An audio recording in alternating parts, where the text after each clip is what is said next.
Ang pansit-pansitan o ulasimang bato ay may English name na peperomia, ay isang maliit na halaman na tumutubo lamang ng isang talampakan ang taas. Meron itong pwedeng hugis puso na may mga dahon at maliit na bulaklak sa isang spike. Ang mga ito sa pagtagal ay nagiging prutas. Ang kawili-wili na halamang gamot na ito ay maaring tumutubo kahit saan na mamasa-masa sa mga hardin, sa mga dingding, at maging sa mga bubong. Ang pansit-pansitan ay kilala bilang isang natural na halamang gamot na maaring gamitin sa paggamot ng gout at iba pang uri ng arthritis. May tatlong pangunahing katangian ito ng isang kilalang alternatibong gamot sa arthritis. Una, ang ulasimang bato ay may anti-inflammatory properties. Ang gout o anumang anyo ng arthritis ay isang kondisyon kung saan mayroong pamamaga ng mga kasukasutan. Nagsisimula ang pamamaga na ito bilang pamumuo o pamumula o pamamaga ng apektadong bahagi. Ito ay may karaniwang nakakaapekto sa hindalaki sa paa. Ang pansit-pansitan ay nakakatulong para talagang bawasan ang pamamaga. Pangalawa, mayroon itong mga kemikal na ginawa itong isang mahusay na analgesic. Karamihan sa mga Pinoy household ay palaging mayroon stock na paracetamol o ibuprofen, mga karaniwang halimbawa ng analgesics sa pantry. Ang analgesics ay may painkiller at ang mga nagdurusa ng gout ay umiinom nito para mabawasan ang pamamaga at pananakit.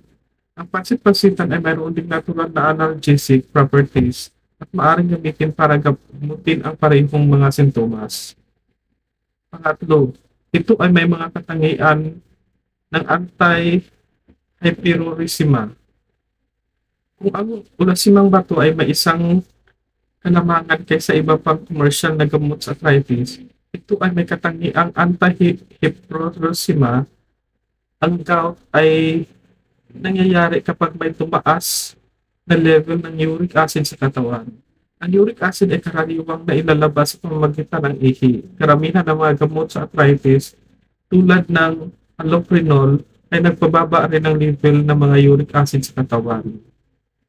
Ngunit sa paglipas ng panahon, nangyayari ng pag-ulit at muling tumataas.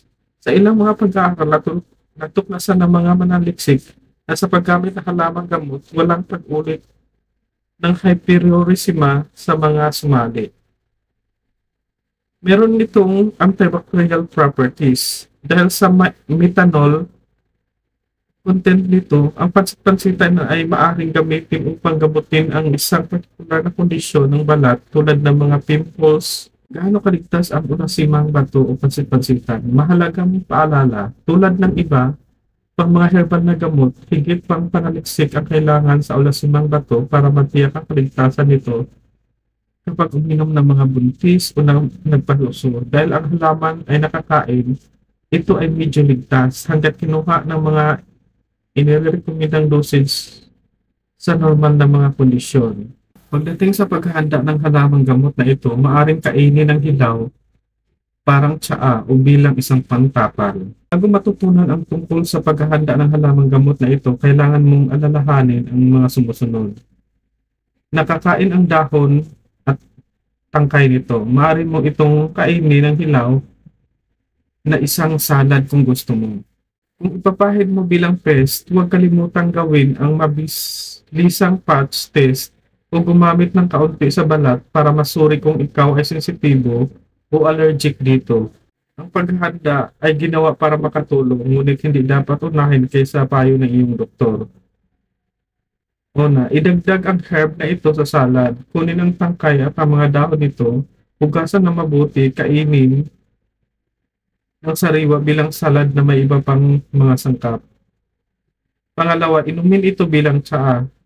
Paghanda ng tsaa para mabawasan ang sakit, lalo na sa dulot ng mga arthritis, paghanda ng isang tasa ng tangkay at dahon, hugasan ng mabuti, at pagkatapos ay pakuluan ito sa 2 tasa ng tubig, i-drain at pagkatapos ay inumin na isang tasa, isang beses sa umaga at muli sa gabi. Gamitin ito bilang external antiseptic. Ihanda tulad ng tsaa at gamitin para banlawan ang mga sugat sa balat. Gamitin ito bilang isang pantapan. Kuliktahin ang mga tangkay at dahon at pakuluan ang mga ito ng hanggang 2 minuto. Hugasan at ilapat ng direkta sa sugat o tagyawat. Gumamit ng pansitan para maibsan ang pananakit sa ulo. Painitin ang ilang dahon sa mainit na tubig at bahagyang i-bruise ang ibabaw. Ilagay sa ibabaw ang timple at noo upang maramdaman ang epekto.